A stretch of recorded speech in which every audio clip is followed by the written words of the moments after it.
Have you ever tried, in the dead of night, lying awake, staring at the ceiling, too afraid to reach for the phone beside your pillow? What you fear isn't time, nor the messages you might have missed, but the moment you light up the screen and see those relentless debt collection texts, or the bank account balance you can no longer face. That number, that staggering figure representing your total debt, is no longer an abstract concept. It's become something tangible with weight and temperature. It's like a cold tombstone pressing heavily on your chest, making it hard to even breathe in the silent darkness. They say a person's life revolves around two tables. One is the dining table for sustaining life. The other is the gambling table for defining fate. But what most people never realize until their dying day is that beneath these two tables lies another inescapable, invisible bill. Its name? Debt. You think you're battling the dealer, outsmarting your opponent, or wagering against the unpredictable odds. Wrong. Your true, sole, and constant adversary is this cold, unforgiving bill. It carries no emotion, knows no fatigue, and plays by the oldest, most powerful rule in the world: compound interest. In a game you're almost guaranteed to lose unless you understand the rules better than it does. So today, we're not talking about how to win it all back. Those fleeting fantasies will only drag you deeper. We're talking about one thing only: how to crawl out, step by step, from under this suffocating boulder. To crawl out, the first thing you need to do isn't struggle, it's observe. Like a cold, seasoned hunter, you must study the beast you're facing. We're going to put it on the dissection table, shine the brightest light on it, and examine every bone, every vein, and that greedy, beating heart driving it all. My first real understanding of debt didn't come at a casino or a poker table, but in my humble home. I was still young when my mom pointed at our house, our small shop that kept us afloat, and the piles of goods in it. With a calm I couldn't comprehend back then, she told me it was all borrowed. Our family, she said, survived on a mountain of debt, clawing its way from a place where we didn't even know where tomorrow's meal money would come from to a life where we could talk about having enough to eat and wear. At that naive age, a strange thought took root in me. The ability to take on debt was a remarkable skill. Those who dared to sign their names and shoulder those loans were the real tough ones, the warriors of life. That thought stayed with me for years, until recently when I tasted its other side. That taste? Suffocation. The family business still runs on debt, but my parents' generation no longer has the grit or ability to squeeze oil from stones. Times have changed. Money's harder to come by. Every month, a stack of bills thicker than a brick arrives on time, each number a death knell hammering at my fragile nerves. During that time, like millions of others drowning in debt, I fell into the same mental trap. I'm done. Owing money equals failure, the end of life. Once your name is tied to debt, you're branded a loser, never to hold your head up again. But in countless sleepless nights, chewing over this pain, I started to ponder something. This financial system we curse, this world that traps us, what's its underlying logic? After much thought, I reached a conclusion that shocked even me. The grand palace of human civilization is, in a sense, built on the seemingly shaky foundation of debt. From the loan contracts etched on Sumerian clay tablets thousands of years ago to the financial empires built by Wall Street's polished elites with models we can't comprehend, the essence has never changed. It's an endless game of borrowing and repaying. If you don't understand the rules, you'll not only bankrupt yourself but, worse, miss countless opportunities to turn things around or even take control of your fate. So, please, carve my first words into your mind. Debt itself doesn't actively destroy you. What's truly devastating is the endless anxiety born of ignorance and the catastrophic, irreparable decisions you make when that anxiety backs you into a corner. Let's break it down. What is debt at its core? Stripping away the complex financial jargon, in terms a gambler can understand, it's a powerful tool that lets you time travel. Want to do something now that your current funds can't cover? Like building a house, opening a shop, or seizing a once-in-a-lifetime chance at the poker table. You can borrow to teleport future money into your hands today. Its original purpose was to optimize resource allocation. It's neutral, like a knife that can cut vegetables or harm someone, depending on the hand wielding it and the intent behind it. Take 2015, for example. In Shenzhen, a group of bold yet meticulous property speculators used mortgage leverage to turn $1 million yuan into 50 million in assets in just 2 years, achieving a class leap. They turned debt into a ladder to the heavens. But shift the lens to 2020 in the US, where retail investors, stuck at home during the pandemic, went all in with leveraged bets in the stock market. What happened? Wall Street's sharks mowed them down like wheat, leaving countless people bankrupt in an instant. They turned debt into a sword of self-destruction. Same borrowing, vastly different outcomes. Why? The answer lies in one core question. Do you truly understand the cost of this time travel? Have you ever spent even a minute calculating the real cost of your debt? Every debt's cost is like an iceberg with two parts.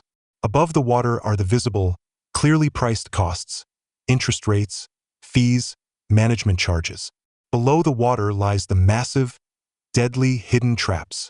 Let's start with the visible part, using the all-too-familiar example of credit card installments, a perfect psychological and mathematical trap designed by financial institutions. Say you're short on cash this month and need to borrow 12,000 yuan, repayable in 12 installments.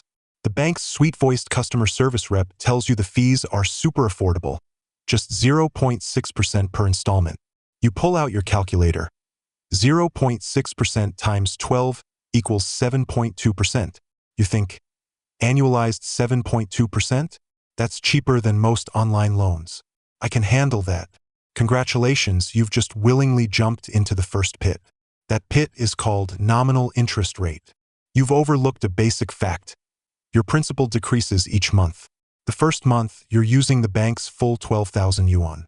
After the first repayment, you're only using 11,000 in the second month, and so on, until the last month when you're only using 1,000 yuan of principal. But the bank calculates its fees based on the original 12,000 yuan. Forever. Your principal shrinks, but your interest doesn't budge. It's like playing in a casino where, no matter how much you bet, the house's cut is always based on the total chips you brought in. How domineering, how cunning. But that's not the whole story. The deeper pit is called the true annualized interest rate, or internal rate of return, IRR. You don't need to understand the term, just the result. When you precisely calculate this shrinking principal fixed fee repayment method with financial tools, your assumed 7.2% actually balloons to nearly 13.7% in real cost. It's a blatant numerical sleight of hand.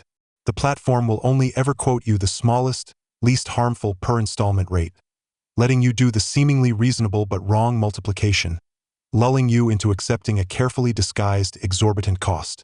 And this is just a standard bank credit card.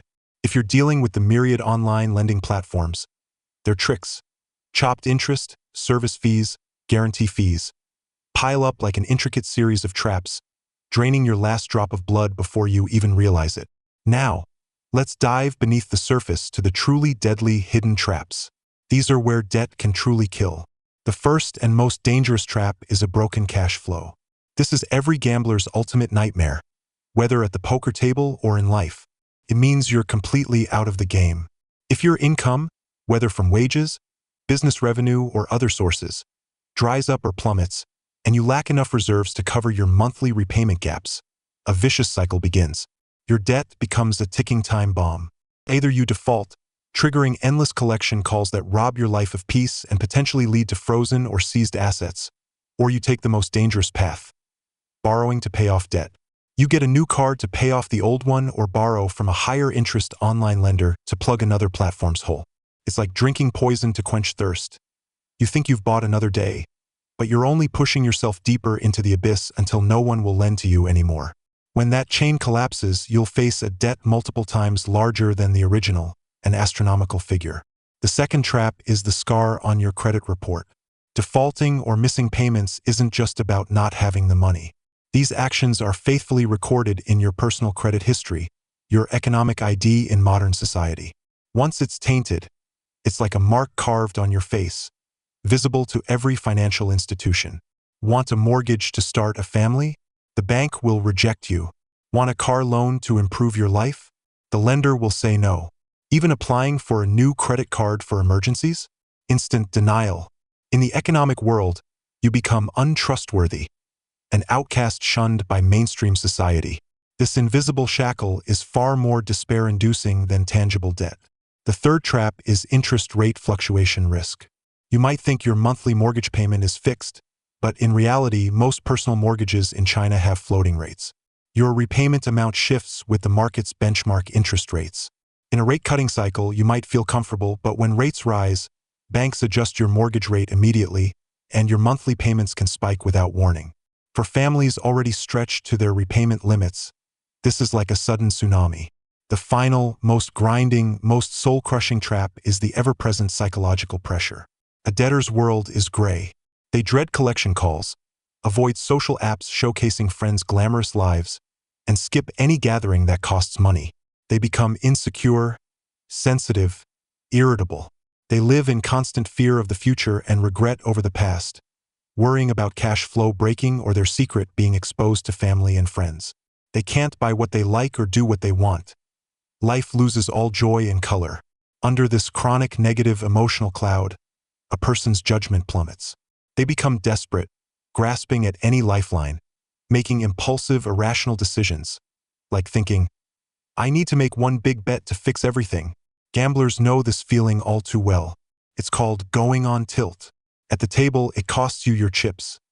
In life, it costs you your entire existence. These are the heaviest, invisible costs of debt. All right, we've dissected this beast inside and out. We know its teeth, explicit costs, and its claws, hidden risks. Now, if it's got you in its jaws, what do? Remember, from this moment on, your only goal is to survive. And survival's first rule isn't frantic struggling. It's stopping mistakes. True self-rescue begins the moment you abandon fantasies and start taking correct actions. The core goal of debt repayment isn't pay it off as fast as possible, but pay as little interest as possible while rebuilding your cash flow. Those who climb out of the debt pit aren't the ones blindly throwing brute force at it.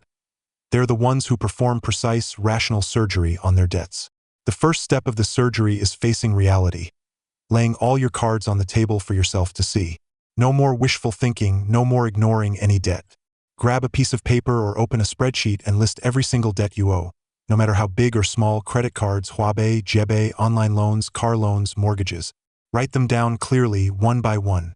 For each, note critical details: the total principal owed, the true annualized interest rate, the minimum monthly repayment, and the remaining repayment term. Your hands might shake, your heart might race, but you must do this. It's the first step out of the maze, getting the full map. Before a battle, you need to know where your enemies are stationed, which is the main force, and which are the skirmishers. After listing, calculate a few critical metrics: your total debt size, your fixed monthly repayment obligations, and, finally, your debt-to-income ratio, monthly repayments divided by monthly after-tax income. In finance, the warning line for this ratio is 36%. If yours exceeds it, or worse, hits 50% or more, you're not just at the cliff's edge. One foot is already dangling. After this painful but crucial step, you can start talking strategy. Repaying debt isn't about who runs fastest, but who walks steadiest and smartest. Two scientifically proven repayment strategies, tested by countless predecessors' blood and tears, suit different mindsets. If your cash flow is relatively stable and your willpower is strong, choose the avalanche method without hesitation. This core idea is take down the king first. Each month, after covering all debt's minimum payments, channel every spare yuan like a bullet, targeting the debt with the highest interest rate, regardless of its size. It's your number one enemy.